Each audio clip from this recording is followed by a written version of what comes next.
Hey Al, I was working on what I thought was going to be a really simple project today, which was to replace the hatch lock cylinder in the LeBaron. I don't have the keys for the old one, so I bought a new one, a Standard Motor Products replacement, generic Chrysler replacement, and it's turned into more of a project than I expected. So I thought I'd shoot a quick video to show you what's going on. So we've got two lock cylinders here. This is the new one from Standard Motor Products. And this is the original one from the car. And I'll show you in a little while how to get this out of the car. It's pretty simple. But you can see the business ends of these are different.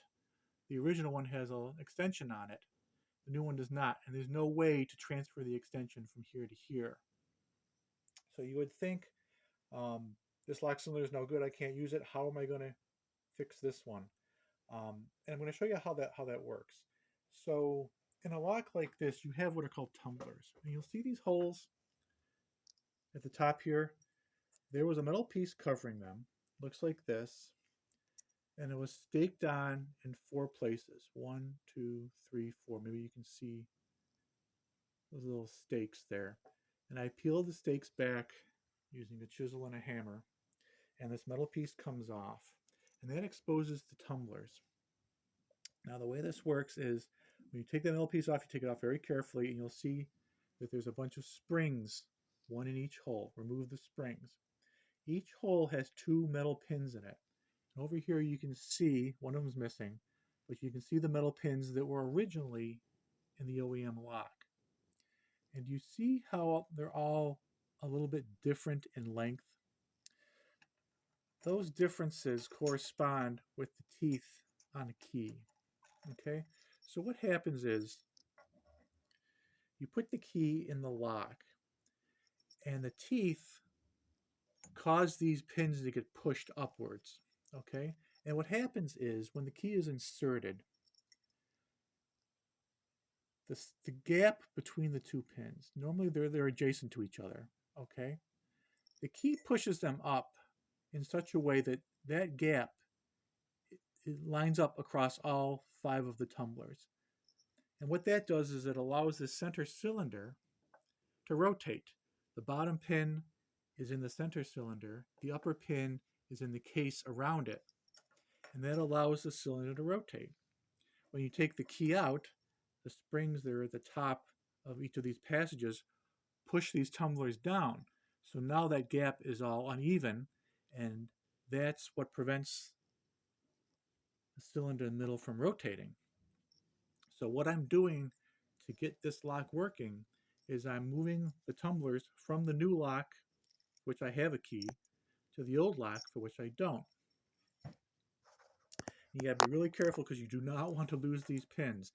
And there is an upper and a lower pin to these things because they're all different lengths. You have to get the length correct.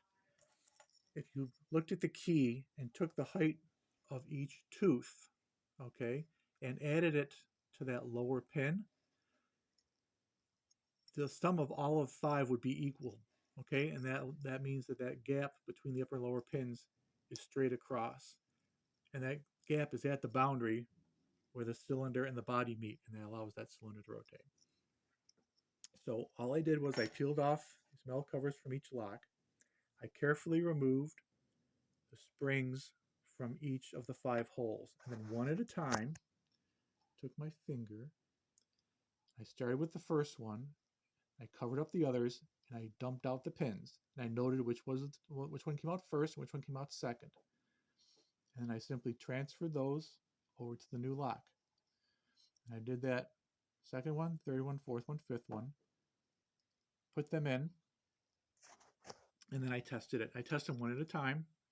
Every time I put in one, I would put the key in and see if it'll rotate. Then I know that I've got the upper and lower ones correct.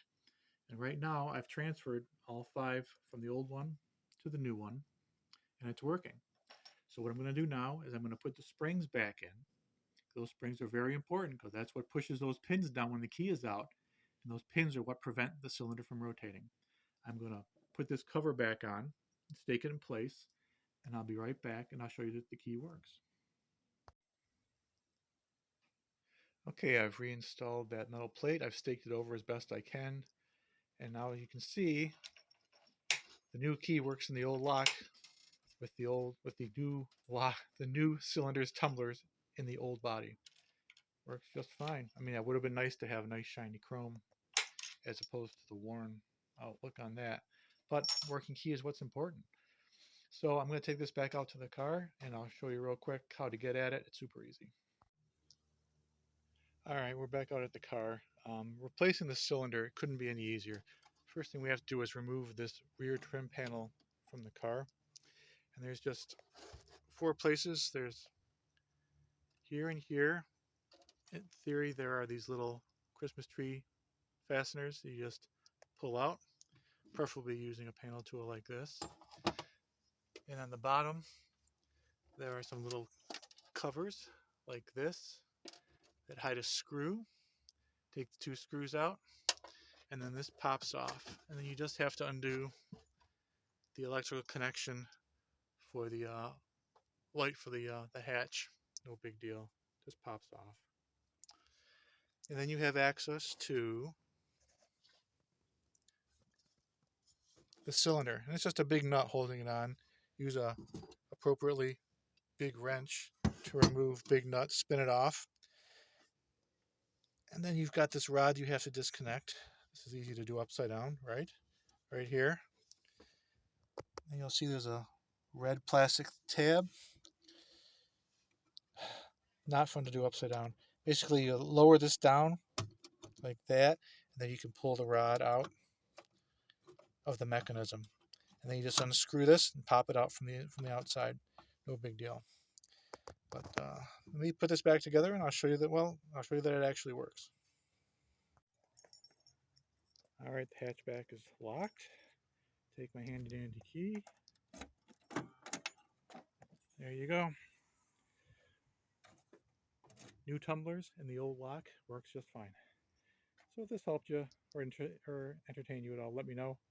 Thanks and have a nice day.